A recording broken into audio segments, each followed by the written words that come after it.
Panibagong bantay bagyo tayo ngayon. Makakaprem natin live si Charmaine Varilla, weather specialist mula sa Pag-asa. Charmaine, good morning. Morning po sa ating lahat.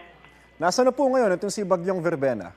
Yes po, no? So, kanina pong madaling araw, huling namataan itong si Tropical Depression Verbena sa layong 330 kilometers. Silangan po yan ng Surigao City, Surigao del Norte. Mabilis po na kumikilos itong si Verbena, no? Malapit na po sa Mindanao. Tiyak na po ba ang landfall nito? Sa ngayon, nakikita natin may chance ng landfall pero may chance din po ng close approach lang dito sa may northeastern part ng Mindanao. And ina-expect natin po yan ay mamayang noon time or hapon na po ngayong araw. Ano-ano pong lugar yung inaasahan na dadaanan o yung hahagupitin nito ni Bagyong Verbena? So, sa nakikita po natin, yung mga areas na direktang pwedeng daanin itong si Bagyong Verbena, as mentioned po dito sa may northeastern part ng Mindanao, maaari pong dumaplis dito sa may southern parts ng Leyte, tapos dito po sa may, kung wala masyadong mga pagbabago po ito sa initial track niya, no?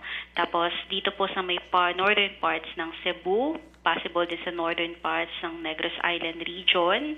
Tapos tatawid po yan dito sa may parte, possible dito sa may Iloilo City or di kaya naman sa may Aklan. Tapos maaari po yan na dumaan dito yung last sa may parte ng northern parts ng Palawan bago tuluyang makalabas or makarating ng ating West Philippine Sea. So kung titingnan po natin, halos similar track po sila dun sa dinaanan ni Bagyong Tino. Hanggang kailan po kaya magiging maulan sa mga nasabi ninyong lugar?